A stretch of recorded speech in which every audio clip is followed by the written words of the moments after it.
नमस्कार, आप सभी को प्रणाम। जय हिंद, जय भारत, जय राजस्थान। सारे के सारे बच्चों को शुभकामनाएं इस समय कि राजस्थान में इतनी सारी वैकेंसी आ रही हैं और एग्जाम लगातार हो रहे हैं। एक और शुभकामना इस बात के लिए कि चतुर्थ श्रेणी का एग्जाम आप लोगों को आ गया है और किसी भी भर्ती की यदि आपको कैलकुलेशन करनी है तो पिछली भर्ती का रिवाइज जरूर देखना चाहिए आपको। अभी फिलहाल राजस्थान पुलिस का एग्जाम हुआ कांस्टेबल वाला, और कांस्टेबल वाले पुलिस एग्जाम की अगर बात करते हैं तो टोटल पद उसमें 10,000 थे और फॉर्म अप्लाई किया था 6.5 लाख बच्चों ने लगभग। और एग्जाम में जो बच्चे बैठे हैं वो लगभग 3.5 लाख बच्चे बैठ पाए। इसका पीछे सबसे बड़ा रीजन ये रहा है कि जो एग्जाम सेंटर था वो उनका 300 से 500 किलोमीटर की दूरी तक दे दिया गया।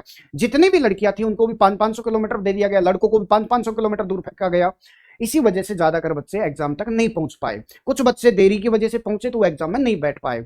अब आप समझिए, लगभग आधे ही बच्चे इस एग्जाम में बैठ पाए थे। 6.5 से 3.5 लाख बच्चे ही एग्जाम में बैठ रहे, मतलब लगभग आधे बच्चे ही एग्जाम में बैठ रहे। अब बात करते हैं आपके चतुर्थ श्रेणी को लेकर के।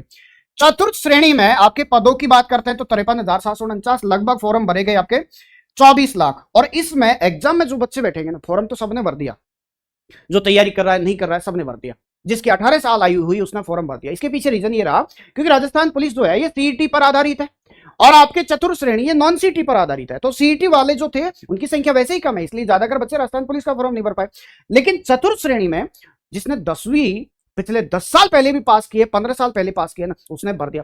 जो घर पर खेती का काम कर रहा है या किसी तरह से कहीं मजदूरी का काम कर रहा है, प्राइवेट जॉब कर रहा है, काफी टाइम से कर रहा है, पढ़ाई छोड़े हुए काफी टाइम हो गया, उसने भी फॉर्म भरा है। इसका मतलब इसमें बहुत सारे ऐसे बच्चे हैं जिन्हें कंपटीशन छोड़ा हुआ बहुत टाइम हो गया या जिन्होंने अभी कंपटीशन में एंट्री की है। तो जो बच्चे लगभग 1 साल से तैयारी कर रहे हैं ना, उनके चांस इस भर्ती में सिलेक्शन के बहुत अच्छे हैं। आप लोगों को नियमित रूप से पढ़ाई करने के साथ साथ कॉन्फिडेंस बनाए रखने की जरूरत है। ज्यादातर बच्चों को मैंने असफल होते ही इसलिए देखा है क्योंकि जब वो एग्जाम में बैठते हैं ना तो उनका कॉन्फिडेंस जीरो हो जाता है। जो सवाल आता है उसे भी वो गलत करके आते हैं, जिस सवाल को जानते हैं उस सवाल को भी गलत करके आते हैं। क्यों? क्योंकि उनका कॉन्फिडेंस खत्म हो चुका होता है। तो आपको सबसे पहले आत्मविश्वास बनाए रखना है। इसमें लगभग 18 लाख के आसपास बच्चे बैठेंगे एग्जाम में, यह बात निश्चित है, सारे बच्चे नहीं बैठेंगे। दूसरी बात अगर बात की जाए, 18 लाख बच्चों से आपका कंपटीशन नहीं है। इसमें जो टॉपर बच्चे हैं ना वो लगभग 2.5 लाख के आसपास ही बच्चे टॉपर है।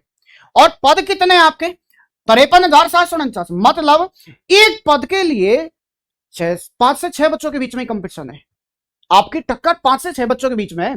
आप उसे मत देखो फॉर्म कितना उन्हें भरा है, 24 लाख तक मत जाओ कि आपकी 46-47 बच्चों से कंपटीशन है। नहीं, सच्चाई है कि 5 से 6 बच्चों के बीच में आपका कंपटीशन है।